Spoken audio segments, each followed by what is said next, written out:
สุดท้ายเนี่ยตอนนี้สปาคุมการวิดีโอทำไมในขนมวิดีโอนี้หนึ่งนมเนี่ยตอนนี้มันจุ่มในเรื่องกระไดกิจกรรมชมไหลมือเดียดได้ในยี่อมปีการบักครัวระบอมหรือไรมันเนี่ยเปลี่ยนมาเคลียร์เกณฑ์ใหญ่ท่าบัตรเส้นจีรู้ไอ้เคยมนุษย์บัตรเส้นจีสลาไปเกณฑ์สาวสาวจังอ่ะปัจจัยจะพวกก่อนในวิ่งคือบัตรเชิงแต่มันองสมใบแต่จุนได้ดาวแต่บ้านเพื่อเรื่องรางแต่อ่อนนั่งอ่ะก่อกอดปะดีไซน์ได้ให้เกาะพร้อมใจพองได้เรื่องราวมันนี้เป็นบ้านการล้างการปีแคธนูชนำปีปอนดับประมวลนักไอปฏิบารังให้เจอรองกรตระบานเกสกอตสมธาณหรือมิกอดเจียมหรือสไลด์ดามินไว้มาพายมือชนะจนเจ็ดญี่ปุ่นนักเกตกอเป็นตระบานเกสกอตสมธานิโคลัสเซเปดาอยู่มาพายประมวลชนะคือเจียมหรือเพราะจนเจ็ดชิลีคนใต้มีเรื่องมัวแต่ถ้วยเก็บยาปลากลางเมตเตนเกตกอมันเนี่ยนั่งอ่ะตัวใบจิกเกมินพอตังชนะอย่างนากันน้อยถากอนั่งจบจะต้องนำเปิดเกตกรรมตะเลอนารุมินั่งอ่ะก่อกอดปะดิไซด์อัปรมตัวได้ให้เกบันกัดตัวก็จับกู้พายิกตัวมาไปชนะเจียงในขนมก๊กก็ปฏิเสธจากกอดบานตัวได้ตามีเรื่องราวไว้คลาดเด็ดเตะในการบักลุยยากบางบอนาหรือมิให้โปเกตตั้งปีนี้คือมีปัญหาไว้ให้ตาก็จะเคิดตะกอปัดแมนได้เต้ต่อเรื่องโจมาสับเรื่องราวบอกกอดต่างออกเนี่ย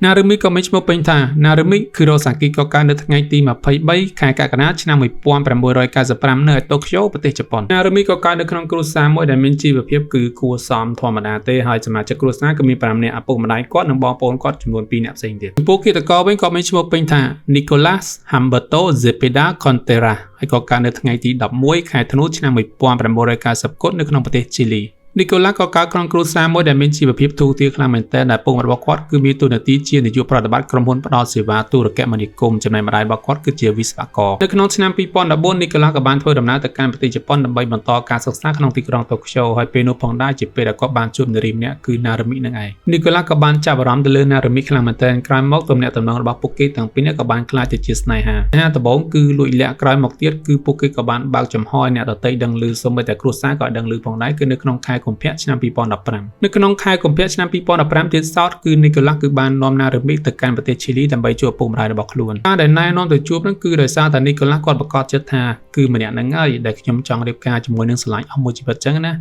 เช่นตัวกอดจังไอ้ปุ่มรายประกอบคือบานดังลือพองได้ปนใต้คราวมาเทียบเกมมาดังตามีปัญหาไวโนเตตำเนี่ยตำนองระบบโปเกตแต่ปีนี้คือจับดามเปรชาแต่มาดองไอ้เนเปนนั่นคือนารุมิคือบานสมนิโคลัสใบเนียการได้นารุมิสมนิโคลัสใบเนียคือเนินมุนทางไงตีประมวยใครตัวล้านชนะปีปอนดับประมวยเนเปนนั่นคือนารุมิคือตัวบานหารูปก้อนใบเตอร์เรียนเนเปบารังปนใต้มุนฮอตเตอร์บารังคือบานสมนิโคลัสใบเนียแต่มาดองคราวมาเทียบนิโคลัสกับบานดังทานารุมิเนเปนได้แต่ดอบารังนั่นคือบานเมียนบัดปลอดทำไมได้เกสคอสโมธาอัตเทอร์พิกโคโลอัตเทอร์ก็จะเสริมมันเนี่ยได้เรียนในขนมสลาจมูกนาดมิพงได้ให้กอดบานเรียนมุกเชียมเมกันนิกจำพวกนิกลาเป็นคือคังจิกล่างตะลือบรอมันเนี่ยนั่งได้กระตาเจได้ซาตามันเนี่ยนั่งง่ายได้ถวยสนายหาบอกปุกกีถึงปีนี้คือประชาจังนับเป็นนั่งนิกลากับบานสมัยจัดจ่าเจนปีปฏิจิปอนใบหอตการปฏิบารังได้จำพวกการเรียนในบอนาดมิในปฏิบารังคือก็สนะในกีฬาทางเรียกกั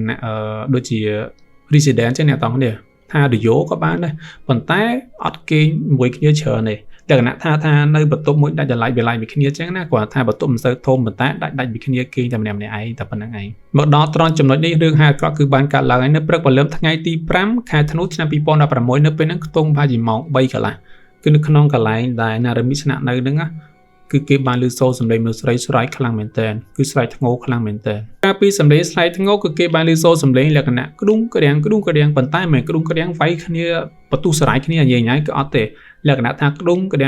งให้มาพลายหรือบัตรตะวันเชิงกันนะจำพวกการลูโซสำเร็จมือสไลด์ทั้งโง่แบบนั้นคือเนี่ยใส่ที่คือเกี่ยเฮียนเจนเตะแต่ซาแต่ในขนองกันไหลกิสนะในนั้นพิจารณาคือเจียมหรือสไลด์เนี่ยต่อเนี่ยคือเจียสไลด์เพราะก็มีได้กว่าถ้าสไลด์จางจึงเพราะแต่มันในให้โปเกเกี่ยเฮียนเจนเตะโปเกหนึ่งคุยถึงงอมสตาร์เจนเตอร์พายจิกตรงนั่งไอ้พายจิแบบเพย์จะสร้างสมัยที่ก็บัตรลิโซสมัยหนึ่งวิ่งเตอลูกพลังล้างดอกไปดัดเตอร์เรียนคืออักเคยนารุมิเตอร์เรียนโนเตบัดดวงทางบอนารุมิคือมีการสองสายจิกลังทานารุมินั่งเกิดได้ชบเตคือคอมเรียนเหมือนเต้นเขานั่งมาการอัพซองหรือก็การบอตมีนั่นเกิดได้เมียนเตปันใต้เลยนั่งจำไหลเหมือนเต้นคือเคยก็มาเรียนโนเตจมพูตูซาบอนารุมิวิ่งคือเตโจได้ปันใต้อัดเลิกให้ไปฆ่ากับเตโจพองได้ให้จมพูมัดแบบวิ่งคือบ้านแต่เราก่อนน้องประตูมันเตก่อนนะท่าโอเคทำมาไงปีไงจังนะไกลโลเกมีนหนักโดยก่อตึกแค่จังนะปันใต้กลางประเทศดำลงบ้านพายจีประมาณทั้งไงแต่งมัดเพะ ទាំងគ្រួសាររបស់ណារ៉ូមីគឺបានទទួលសារមួយនេះគឺបានផ្ញើចេញពីលេខទូរស័ព្ទរបស់ណារ៉ូមីពិតប្រាកដមែនដែលបាននិយាយថាខ្លួនគឺមានបញ្ហាទាក់ទងនឹងលិខិតឆ្លងដែនឬក៏ passport អញ្ចឹងគេតម្រូវឲ្យគាត់ហ្នឹងគឺទៅកាន់គេហៅថាស្ថានកុងស៊ុលនៅក្នុងទីក្រុងលីយ៉ុងចំពោះការធនាគាររបស់ណារ៉ូមីវិញក៏បានបង្ហាញផងដែរថានៅថ្ងៃទី6ខែធ្នូឆ្នាំ2016គឺបានចាយវាយទៅលើការទិញសំបុត្ររថភ្លើងទៅកាន់ទីក្រុងលីយ៉ុងពិតប្រាកដមែនបន្តមកទៀតចាប់ពីថ្ងៃទី10ថ្ងៃទី12ឡើងទៅគឺគេលែងទទួលបានសារពីណារ៉ូមីទៀតហើយទាំងមិត្តភ័ក្តិទាំងគ្រួសារគឺតាក់ទងណារ៉ូមីឲ្យបានចូលទៀតទេហើយពេលនោះហើយជាពេលដែលគេដឹងថាណារ៉ូមីគឺបានបាត់ខ្លួនហើយនៅថ្ងៃទី15ខែធ្នូប៉ូលីសក៏ទទួលបានការរាយការណ៍ថាមានមនុស្សស្រីម្នាក់គឺបានបាត់ខ្លួនហើយពេលនេះប៉ូលីសប្រទេសបារាំងក៏បានចុះទៅដល់កន្លែងស្នាក់នៅរបស់ណារ៉ូមីទៅដល់ទីនោះគេក៏បានសួរនាំគេហៅថាអ្នកដែលនៅស្នាក់នៅក្បែរហ្នឹងថាមានឃើញអីចម្លែកអត់មានឃើញណារ៉ូមីអត់ឬក៏បានឮសូរសំឡេងអញ្ចឹងណាហើយនៅពេលហ្នឹងគេក៏បានឆ្លើយថាចេះមុនពេលដែលបាត់ខ្លួនណារ៉ូមីហ្នឹងឬក៏មុនពេលដែលណារ៉ូមីបានមករៀនហ្នឹងណាអាទៀបភ្លឺហ្នឹងគេបានឮសូរសំឡេងមនុស្សស្រីស្រែកធ្ងោខ្លាំងមែនទែនប៉ុន្តែគេប្រកាសថាជាណារ៉ូមីទេក្រោយមកណារ៉ូមីបាត់ខ្លួនអញ្ចឹងគេគិតថាសំឡេងហ្នឹងអាចជារបស់ណារ៉ូមីហើយមកទៅក៏បន្តមកទៀតប៉ូលីសក៏បានសួរនាំទៅកាន់មិត្តភ័ក្តិរបស់ណារ៉ូមីថាតើណារ៉ូមីមានសង្សារអីអត់ហើយនៅពេលហ្នឹងគាត់ក៏បានឆ្លើយថាមានមែនដែលម្នាក់ប្រងទៅបានគេស្គាល់ឈ្មោះថា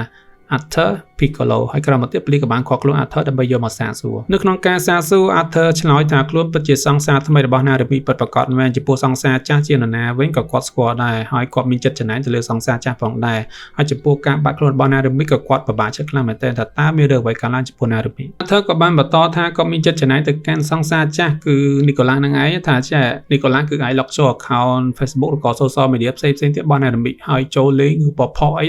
សាច់ចិត្តខ្លួនឯងអញ្ចឹងទៅគាត់មានការថាចំណានខ្លាំងមែនតើតែហេតុអីក៏ណារ៉ូមីឲ្យ Nicolas លុកចូលបានអញ្ចឹងណាតមកទៀត Arthur ក៏បាននិយាយរឿងរ៉ាវទាក់ទងនឹងការបាត់ខ្លួនរបស់ណារ៉ូមីគាត់ថានៅយប់ថ្ងៃទី4ហ្នឹងគឺណារ៉ូមីគឺបានណាត់ជួបជាមួយនឹងសង្សារចាស់គឺ Nicolas នឹងឯងពួកគេទាំងពីរនាក់គឺបាននាំគ្នាទៅញ៉ាំអីក៏បានផឹកស្រាផងដែរនៅពេលហ្នឹងគឺណារ៉ូមីគឺបានខកទៅកាន់ Arthur ថាខ្លួនទៅខាងក្រៅមើលមិត្តភ័ក្តិប៉ុន្តែមិនមិត្តភ័ក្តិទេគឺទៅជាមួយនឹងសង្សារចាស់ Nicolas នឹងឯងហើយនៅពេលដែលពួកគេទាំងពីរនាក់គឺបានផឹកស្រាញ៉ាំអីរួចអស់ហើយក៏បានត្រឡប់មកកាន់កន្លែងដែលណារ៉ូមីស្នាក់នៅវិញហើយនៅពេលហ្នឹងគឺ Arthur ក៏បានតាមពីក្រោយមើលផងដែរ Arthur បានឃើញណារ៉ូមីហើយនឹង Nicolas គឺបានឡើងទៅកាន់កន្លែងស្នាក់នៅរបស់ខ្លួនហើយនៅពេលហ្នឹងគឺ Arthur ក៏បានដើរតាមពីក្រោយផងដែរហើយពួកគេតាំងពីណាក៏បានចូលក្នុងបន្ទប់តែមួយគ្នាក្រោយមកទៀត Arthur គឺគាត់អត់ហ៊ានទៅគោះទ្វារឬក៏ទៅតាមទេអ្នកទាំងគ្នាគាត់សក់ចិត្តនៅខាងក្រៅដើម្បីឃ្លាំមើលទៅវិញ Arthur ក៏បានបន្តទៀតថាពួកគេទាំងពីរនាក់គឺចាប់ផ្ដើមគេងជាមួយគ្នាហើយក្រោយមកទៀតសម្លេងធ្ងោក៏បានស្រែកឡើងតែម្ដងអ្នកទាំងគ្នាដោយអ្នកទាំងគ្នាបានឮមុននឹងអញ្ចឹងថា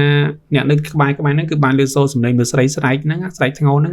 គឺធ្ងោនឹងឯងអ្នកទាំងគ្នាមិនមែនជាការវីតបអីទេប៉ុន្តែគឺពួកគេទាំងពីរនាក់គឺកំពុងតែគេងជាមួយគ្នានឹងឯងហ្នឹងហើយជាសម្លេងធ្ងោដោយលឺសូរសម្លេងធ្ងោបែបហ្នឹងហើយទើប Arthur ក៏បានចាក់ចេញពីកន្លែងហ្នឹងទៅកាន់ផ្ទះរបស់គាត់វិញហើយក្រោយមកទៀតគេដឹងថាតើមានរឿងអ្វីកើតឡើងចំពោះណារ៉ូមីនោះទេក្នុងការចែកចេញបន្ទប់របស់ណារ៉ូមីហ្នឹងប៉ូលីសមានរកឃើញអ្វីគួរឲ្យកត់សម្គាល់នោះទេដូចជាឈាមឬក៏បែកបាក់របស់របរគឺអត់មានទេគេគ្រាន់តែឃើញថាបន្ទប់របស់គាត់ហ្នឹងគឺអញ្ញៃតែប៉ុណ្្នឹងឯងនៅក្នុងបន្ទប់គេបានប្រទះឃើញ laptop មួយគ្រឿងជាមួយនឹងកាបូបលុយដែលមានលុយចំនួន565 តែប៉ុណ្ណោះប៉ុន្តែវ៉ាលីភួយនៅលិខិតឆ្លងដែនរបស់ណារ៉ូមីគឺបានបាត់ទៅហើយរកមិនឃើញនោះទេក្រោយការធ្វើកសោបច្ច័យបានបង្ហាញថានៅក្នុងបន្ទប់ហ្នឹងគឺមានស្នាមម្រាមដៃរបស់មនុស្សប្រុសច្រើនមែនទែនអ្នកទាំងនេះទាំងលើអញ្ជាងបន្ទប់ទឹកបែងកែវអីក្រែអីគឺមានទាំងអស់ហើយស្នាមម្រាមដៃត្រូវបានគេសន្និដ្ឋានថាគឺជាស្នាមម្រាមដៃរបស់ Nicolas ស្នាមម្រាមដៃរបស់គាត់នៅពេលនេះគឺច្រើនកន្លែងមែនទែនគ្រប់តែកន្លែងទាំងអស់សូម្បីនៅខាងក្រៅបន្ទប់អាកន្លែងគេហៅថាចដាអាសន្ននៅពេលដែលចេញនៅក្នុងអាគារមានបញ្ហាអីចឹងក៏មានស្នាមម្រាមដៃគាត់ផងដែរហើយទីកន្លែងនោះហើយដែលធ្វើឲ្យគេមានការកត់សម្គាល់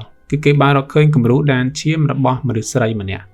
ប៉ុន្តែលក្ខណៈថាវាប្រឡាក់ហើយគេជូតវិញអញ្ចឹងណាអញ្ចឹងវាសតដានគំរូក្រោយការពិនិត្យ DNA គឺបានបង្ហាញថាគំរូដានឈាមពិតជាគំរូដានឈាមរបស់ Kurosaki Narumi ពិតប្រាកដមែនហើយចំពោះ Nicolas វិញអ្នកទាំងគ្នានៅពេលដែលធ្វើរឿងរ៉ាវទាំងអស់ហ្នឹងបានប្រហែលថ្ងៃហើយក៏បានចាក់ចេញពីប្រទេសបារាំងទៅកាន់ Chile វិញដូច្នេះរឿងរ៉ាវបន្ទាប់និងរឿងរ៉ាវដែលនៅសល់គឺបានធ្លាក់ទៅកាន់ប៉ូលីសបារាំងដើម្បីដោះស្រាយបន្តទៀតហើយចំពោះ Nicolas វិញគាត់បានចាក់ចេញពីបារាំងទៅកាន់ Chile ហ្នឹងខ្ទង់ប្រហែលជា4ឆ្នាំកំឡុងពេល4ឆ្នាំគឺគាត់សប្បាយចាយវាលុយរស់នៅដោយសេរីភាពអ្នកទាំងគ្នាគឺសប្បាយមែនតើប៉ុន្តែចំពោះប៉ូលីសបារាំងវិញគឺអត់ទេគឺគេធ្វើការយ៉ាងសកម្មមែនតើដើម្បីរកឃាតករទាល់តែឃើញហើយទីបំផុតNicolas ត្រូវតែសងកម្មពីគេវិញនៅក្នុងឆ្នាំ2020កំឡុងពេល4ឆ្នាំហើយ Nicolas ក៏បានចាក់ចេញពីបារាំងទៅកាន់ Chile វិញគឺគាត់រស់នៅយ៉ាងស្រួលហើយតែចំពោះប៉ូលីសបារាំងវិញគឺគេអត់ទេគេធ្វើការយ៉ាងសកម្មហើយគេរកឃើញថាគឺ Nicolasជាពេលដែរហ្នឹងហើយដែលជាឃាតករយ៉ាងណាគេហៅថាធ្វើការយ៉ាងសម្ងាត់ឬក៏ស្ងាត់តែមិនស្ងៀមហ្នឹងឯងមួយវិញទៀតចំពោះអ្នកទាំងនេះឆ្ងល់ថាហេតុអីបានជាគេរកឃាតករឃើញហើយហេតុអីក៏ចាយពេលច្រើនឆ្នាំដើម្បីយកគេមកកាត់ទោសអ្នកទាំងនេះសាកគិតទៅមើល គេតកនៅក្នុងប្រទេសមួយទៀតគឺនៅឈីលីចំណាយរឿងហើយកើតឡើងក្នុងប្រទេសបារាំងប៉ូលីសគេទាំងពីរហ្នឹងគឺគេបានធ្វើការយ៉ាងជិតស្និទ្ធដើម្បីរត់ការគ្នាអញ្ចឹងណាហើយដើម្បីគេហៅថាធ្វើបច្ចុប្បន្ននាំគេតកមកកាត់ទោសក្នុងប្រទេសបារាំងអញ្ចឹងគេប្រើពេលរៀងយូរបន្តិចបន្តមកទៀតប៉ូលីសឈីលីក៏បានទទួលបានឯកសារតាក់ទងនៅអ្វីដែលនីកូឡាស់គឺបានគេហៅថាធ្វើឬក៏គេហៅថាខាងប្រទេសបារាំងគឺបានដាក់ស្នើមកហើយគេក៏បានយល់ព្រមដើម្បីខកខ្លួននីកូឡាស់សេពេដាដើម្បីធ្វើបច្ចុប្បន្នទៅកាន់ប្រទេសបារាំងយកទៅកាត់ទោសទីបំផុតនៅខែកក្កដាឆ្នាំ2020នីកូឡាស់សេពេដាក៏បានមកជន់ទឹកដីបារាំងម្ដងទៀតប៉ុន្តែការជន់ហ្នឹងមិនមែនជារឿងល្អនោះទេគឺក្នុងនាមជាជនសង្ស័យម្នាក់ហើយនៅក្នុងការសាកសួរគេបានសាកសួរទៅកាន់នីកូឡាស់ច្រើនមែនតើអ្នកទាំងគ្នានិយាយកាត់ឲ្យខ្លីៗទៅអាប៉ែកហ្នឹងគឺបដិសេធទាំងអស់ថាខ្លួនអត់បានធ្វើអ្វីទេខ្លួនជាមនុស្សស្អាតស្អំតែប៉ុណ្្នឹងឯងបដិសេធគឺដាច់ក្បាលវ៉ាល់យកហ្មងអ្នកទាំងគ្នាទោះបីជាគេមានផតតាំងតាក់ទងនឹងកាមេរ៉ាសុវត្ថិភាពមុនពេលដែលណារ៉ាមីបាត់ខ្លួនគឺបានឃើញអ្នកទាំងគ្នាគឺបានញ៉ាំគេហៅថាអីមួយគ្នាផឹកអីមួយគ្នានេះអញ្ចឹងណាមានទាំងស្នាមម្រាមដៃនៅកន្លែងកើតហេតុមានទាំងដានជាមានទៀតប៉ុន្តែមួយហ្នឹងគឺបដិសេធអត់ព្រមទទួលរហូតពេលហ្នឹងនីកូឡាក៏បានជួមេធាវីល្អៗដើម្បីមកការពារខ្លួនឪពុករបស់គាត់ដឹងថាគឺជានាយកប្រតិបត្តិក្រុមហ៊ុនអញ្ចឹងណាប៉ុន្តែបានត្រឹមតែអូបន្លាយពេលវេលាតែប៉ុណ្ណោះនៅពេលហ្នឹងប្រហែលជាខ្ទង់2ឆ្នាំអ្នកនរគ្នា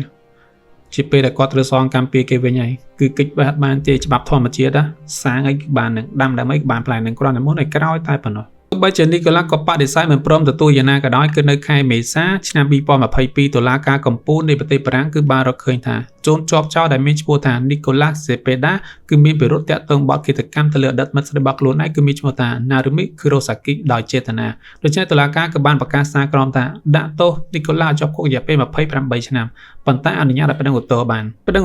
បើសិនជាខ្លួនឯងមានភស្តុតាងបញ្ជាក់ថាខ្លួនឯងស្អាតសមបានធ្វើអញ្ចឹងណាអ្នកតគ្នាមកដល់ពេលនេះវាជិត10ឆ្នាំហើយណាគឺគេរកឃើញសាកសពរបស់ណារ៉ាមីទេហើយជប៉ុននីកូឡាក៏បានបដិសេធរហូតគឺអត់ព្រមឆ្លើយទេថាខ្លួនមិនមែនជាអ្នកធ្វើទេហើយវាក៏បានคล้ายទៅជារឿងក្តីឃាតកម្មអាចកំបាំងមួយហើយវីដេអូនេះក៏បានមកដល់ទីបញ្ចប់ដែរអរគុណអ្នកតគ្នាជួបគ្នានៅវីដេអូថ្មីក្រោយៗទៀតបាយបាយ